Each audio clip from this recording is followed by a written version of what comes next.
ստորագրվի պայմանագիրը։ Հիմա մենք դիվանագիտական խողովակով խորհրդակցություն ենք իրականացնում Ադրբեջանի հետ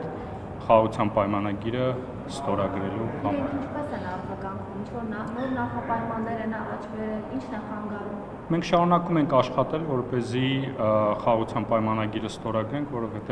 խաղաղության պայմանագրի տեքստը, ինչպես նշել եմ, այլևս վերջնականացված է եւ միակ անհրաժեշտությունը ստորագրելն է։ Իրենք գիտեք, որ հրապարակային ներկայացնում են իրենց մոտեցումները եւ մենք էլ ունենք մեր մոտեցումները այդ հարցերի շուրջ։ Մենք պարբերաբար խոսում ենք դրանց մասին, կլինի Մինսկի խմբի լուծարման մասին, գիտեք, որ մենք պատրաստակամություն ենք հայտնել խաղաղության պայմանագրի ստորագրման միևնույն օրը ստորագրել նաեւ Մինսկի խմբի լուծարման դիմումը, ինչպես նաև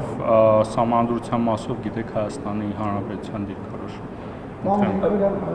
Կրակում են ադրբեջանցիները, ինչ դուք խոսում եք խաղաղության մասին, մայիսի 29-ին ժամը 1:1:15-ի հատվածում կրակ են բացել Խոսնավար բնակավայրությամբ, ինչ հետևանքով վնասվել է բնակելի տուն։ Սա է ձեր խաղաղության իրակարգը։ Ադրբեջանը ձեր խաղաղության թեզերին կրակոցները պատասխան։ Անկեղծ ասած, ինչի մասին խոսում եք, ես դեռ տեղյակ չեմ, մանրամասների մասին տեղյակ չեմ, առավոտվանը դեռևս առիթ չեմ ունեցել ծանոթանալու, բայց կրակոցների վերաբերյալ ՊՆ-ն հայտարարություն է տարածել եւ այդ մասով հավելյալ որևէ մեկնաբանություն չունեմ։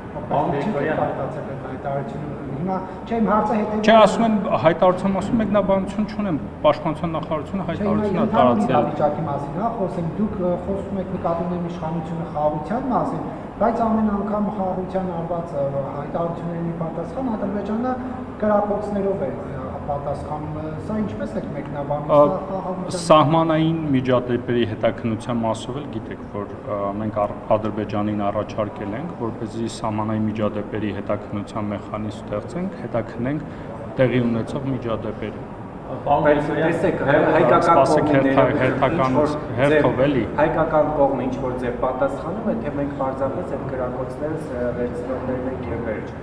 Հայկական կողմը, ինչպես նշեցի, եւ հրապարակային դրա մասին հայտարարելը արձագանք է, եւ նաեւ սահմանային միջադեպերի հետաքննության մեխանիզմ ենք առաջարկել։ Բայց Ադրբեջանը չի ընդունում այդ առաջարկությունը։ Մենք շարունակում ենք Ադրբեջանի հետ քննարկել, որպեսզի հետաքննության մեխանիզմը ստեղծենք։ Պարոն Գրիգորյան, դուք պատերազմի վտանգ տեսնում եք, մենք այս հարցը հաճախ ենք տալիս, բայց վերջին շրջանում նաև մենք տեղեկություն ունենք, չեմ կարող շատ մանրամասներ ինչպես, որ ռուսական բարձրագույն իշխանության կողմից տեքստով հասկացել Հայաստանի իշխանություններին, որ պատրաստվեք պատերազմին, որովհետև պատերազմը անխուսափելի է։ Եթե Հայաստանը այս քաղաքականությունը շարունակի, ինչ-որ Որ քաղաքականություն։ Այսինքն Հայաստան-Ռուսաստան հարաբերություններն է պատճառը պատերազմը լինելու, հա։ Ճիշտ եմ հասկանում ձեր հարցի բնույթը։ Այսինքն Հայաստան-Ռուսաստան հարաբերությունները պատճառը հանդիսանալու պատերազմի հակառուսականությունը մեկ, երկրորդ Ադրբեջանի հետ սխալ հարաբերությունները եւ քանի որ Ալիևը Ինչ առումով է սխալ եւ նայեք, ասում եք ինֆորմացիա ունեք, ես չեմ լսել այդպիսի ինֆորմացիայի մասին։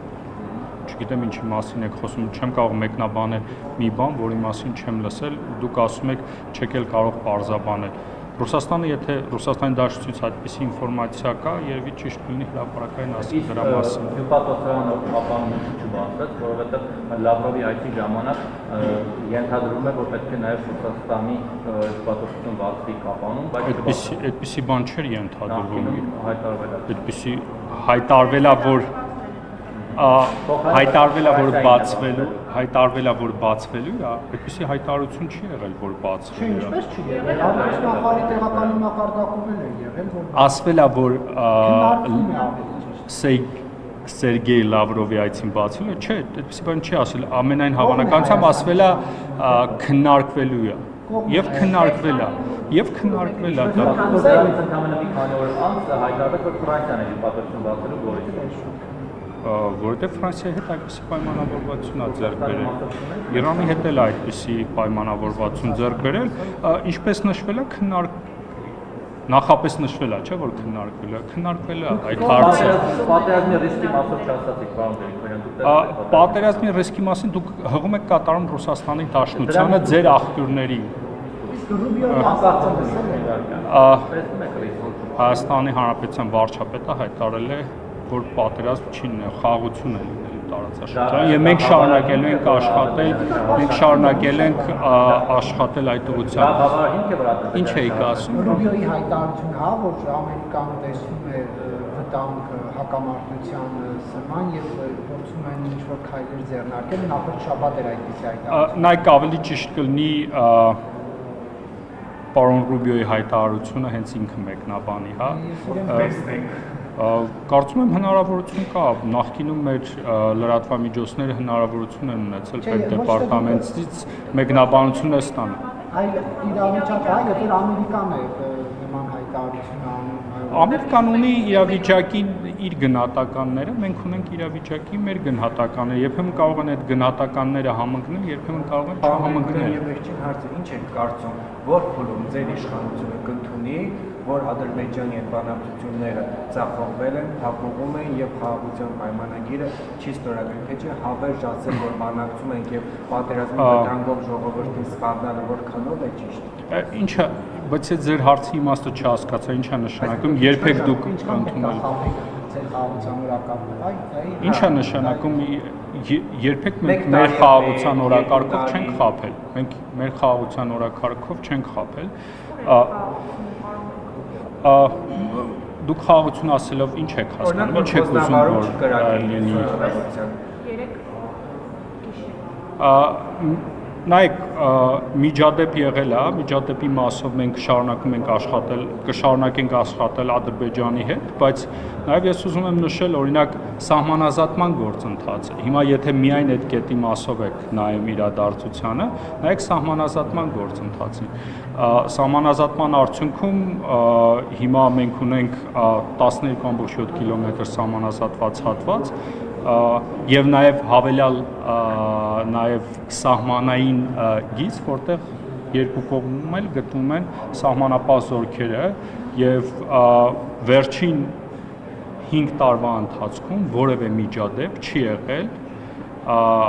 կներեք, մեկ միջադեպ է եղել այն հատվածում, որտեղ սահմանապահ զորքերն են կանգնած, եւ մենք շարունակում ենք Ադրբեջանի հետ աշխատել, որպեսզի սահմանազատումը շարունակենք եւ հավելյալ այդպիսի սահմանազատված հատվածներ ունենանք, հավելյալ սահմանապահ զորքերի տեղակայում ունենանք, որպեսզի կայունություն ունենա։ Այսինքն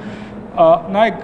կարող ենք նայել խաղաղությանը որպես իրադարձություն եւ մտածենք, որ այս մի կետն է լինելու, որից հետո խաղաղություն է լինելու։ Կարող ենք մտածել խաղաղությունը որպես գործընթաց, խաղաղության կառուցում։ Ես կարծում եմ խաղաղության կառուցման գործընթացի տրամաբանության մեջ մենք առաջընթաց ենք ունեցել։ Իհարկե մեր բոլոր խնդիրները չենք լուծել, մենք չենք կարող ասել, որ ամբողջովին խաղաղության օրակարգը իրագործված է, բայց համոզված կարող եմ ասել, որ մենք այս հարցում ունեցել ենք արդյունքներից մեկը նշվածն է եւ նաեւ ընդհանուր առմամբ այն միջավայրն է, որը տարածաշրջանում գոյություն ունի։ Կարծում եք մեկ ուղղությամբ եք նկատի ունենալով Սյունիքի հատվածումը, Խոզնավարի։ Սյունիքի հատվածում չէ, իրադարձության ուղղությամբ, հա։ Բայց նաեւ նշեցիք հենց սահմանազատված հատվածների վերաբերյալ, հենց հարցը սրանն է վերաբերել, որ եթե սահմանազատված է հատվածը, ապա պետք է ջանքեր գործադրել, որ մյուս հատվածներում էլ տեղ ունենան։ Հենց դա էլ փորձ է, հենց այդ կանգնած չի, որովհետեւ կոնկրետ այո սահմանազատված հատվածներից վերակոսներ չկան, բայց ներքին Կարմիր աղբյուր, Մովսես գյուղերում եւս կրակոցների ձայներ լսվում են։ Կանգնած չի սահմանազատման գործընթացը, փոխվարչապետերի մակարդակով աշխատանքային խմբերը եւ Հայաստանում եւ Ադրբեջանում միմյանց հետ կապի մեջ են եւ շարունակում են աշխատել, որպեսզի առաջ ընթանանք։ Վերջին պայմանավորվածությունը այն է, որ Հայաստան, Ադրբեջան սահմանակետից մի քիչ այլ ներքև շարունակվելու է սահմանազատումը եւ փորձում են բանակցությունների միջոցով հասնեն լուծումների, որպեսզի շարունակվի սահմանազատման գործընթացը։ Այսինքն այդ ուղղությամբ մեծ ջանքեր է գործադրում, որպեսզի մենք առաջ ընթանանք։ Շնորհակալություն։